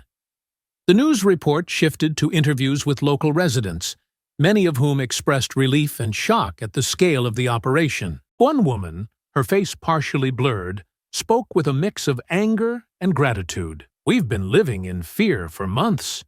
These people terrorized our neighborhoods, and no one seemed to care. Whoever took them down, they're heroes. I just wish we knew who they were." Jamal's lips twitched into the faintest hint of a smile. Another man appeared on screen, his voice filled with awe. "It's like something out of a movie. I mean, who are these people? The cops couldn't do it. And then suddenly, the whole gang's gone. Whoever they are, they deserve a medal." Zane chuckled, shaking his head. "A medal? That's a first. Usually, we just get yelled at for bending the rules." Travis laughed. "Maybe we'll get lucky this time." Jamal finally spoke, his tone calm but firm. "It's not about medals or recognition. It's about making sure people can sleep at night without worrying if their homes will be next." Zane and Travis nodded, their humor giving way to quiet agreement. The news anchor returned, her expression serious. Authorities are crediting the success of the raid to an anonymous tip that led them directly to the gang's operations. However, questions remain about the mysterious individuals who reportedly disabled the gang's communications and collected key evidence prior to the police's arrival. Officials have declined to comment on these reports, fueling speculation about who might have been involved. Travis raised an eyebrow. "Anonymous tip, huh?" Jamal took a sip of his coffee, a small smile playing on his lips. "Better than having our names plastered everywhere." Zane leaned forward, his elbows resting on his knees. "You think anyone will figure it out?" "No," Jamal said firmly. "And even if they do, it doesn't matter. What matters is that the gang's done. Their leaders are behind bars, and their funders are exposed. We did what we set out to do." The room fell silent for a moment, the weight of their mission settling over them. "Still," Zane said after a pause, "it feels good to know we made a difference." Jamal nodded, his gaze drifting toward the window. We did. And now it's up to the system to follow through. Travis stretched, standing up and grabbing his gear. Well, I don't know about you two, but I could use some real sleep. No offense, Jamal, but your couch isn't exactly marine grade. Zane laughed, standing as well. He's got a point. We've earned a break. Jamal smiled faintly, standing to see them off. Take care of yourselves. And if you ever need backup, we know who to call. Zane finished, grinning. As they left, Jamal returned to the couch, the news still playing in the background. The anchor's voice faded into the background as he allowed himself a moment of quiet reflection. The mission was over, but its impact would ripple far beyond the walls of that warehouse. For the first time in months, the community could breathe easier, knowing the terror was gone. Jamal leaned back, his mind already turning to the next battle. Because as long as there were people who needed protecting, he'd be ready. The sun hung low in the sky as Jamal stood on the front porch of his house, surveying the damage. The graffiti had been scrubbed away, but the broken windows, torn shutters, and scorch marks on the siding remained stark reminders of what had happened. He held a toolbox in one hand, determination etched on his face. His sister, Lena, arrived carrying a bag of supplies. She gave him a knowing smile as she climbed the steps. Figured you'd start fixing this place up today. Jamal nodded, setting the toolbox down. It's long overdue. I can't keep looking at it like this. Lena placed the bag on the porch, her voice softening. You've been through a lot, Jamal. You don't have to do this alone. I know, he said, glancing at her. But this is something I need to do. Lena didn't press further, instead opening the bag to reveal paint cans, brushes, and a few replacement boards for the siding. Well, lucky for you, I brought reinforcements. Jamal chuckled softly, shaking his head. You didn't have to do that. Of course I did, she replied, picking up a brush. You're my brother, and after everything you've done for this town, the least I can do is help you fix your house. As they worked, the occasional neighbor passed by, offering cautious waves or murmured greetings. Jamal noticed the way some of them lingered, their expressions a mix of curiosity and quiet gratitude. Words spreading, Lena said, as she hammered a new board into place. About what? Jamal asked, though he already knew the answer. About the gang, Lena replied, glancing at him, and about the people who took them down. No one's saying anything outright, but they suspect. Jamal tightened a screw on a loose hinge, his face calm. Let them suspect. What matters is that the gang's gone, and people feel safe again. Lena smiled faintly. You're always so humble. You could have disappeared after what you did, but you stayed to clean up the mess. That says a lot about you. Before Jamal could respond, a truck pulled up to the curb. 2 men and a woman stepped out, each carrying tools and supplies. Hey, Jamal, one of the men called, a friendly grin on his face. Figured you could use a hand. Jamal straightened, surprised. You don't have to do that. The woman waved him off, setting down a bundle of wooden planks. Nonsense! You've done more for this town than anyone else. It's the least we can do. Another car pulled up, followed by a few more. Soon, a small group of neighbors had gathered, each offering to help in some way. They worked quietly, but efficiently, painting over the scars of the past, replacing broken pieces, and clearing away debris. Jamal watched them for a moment, his chest tightening. He wasn't used to being on the receiving end of kindness, but he couldn't deny the warmth that spread through him as he saw the community come together. Lena nudged him gently. See? You're not alone. Jamal nodded, his voice low. Yeah, I see that. As the sun dipped lower, casting the street in golden light, the house began to take on a new life. The broken pieces were repaired, the paint fresh, the windows clear again. It wasn't perfect, but it was a start. One of the neighbors, an older man with weathered hands, approached Jamal as the others packed up. I don't know if it's true, he said, his voice gruff but kind. But if you were part of what happened last night, thank you. Jamal held the man's gaze, the weight of his words settling over him. It's not about me, he said quietly. It's about making sure this town can move forward. The man nodded, his eyes shining with quiet understanding. Well, either way, we're grateful. As the neighbors departed, The street grew quiet again. Jamal stood on the porch, looking out at his repaired home and the peaceful neighborhood beyond. "You did good," Lena said softly, standing beside him. "We did good," Jamal corrected, a small smile tugging at the corners of his mouth. Lena placed a hand on his shoulder. "The town feels different now, like we can finally breathe again." Jamal exhaled, the tension in his chest easing slightly. "It's not over," he said. "There's still work to do. Other places, other people who need help. And you'll do it," Lena said confidently, "because that's who you are." Jamal didn't respond immediately, his gaze lingering on the horizon. The weight of what he'd accomplished, and what still lay ahead, felt lighter with the support of his sister and the community behind him. "Yeah," he said finally, "I will." The two of them stood there as the last light of the day faded, the house behind them a symbol of resilience and hope. I hope you enjoyed that story. Please share it with your friends and subscribe so that you do not miss out on the next one. In the meantime, I have handpicked 2 stories for you that I think you will enjoy. Have a great day.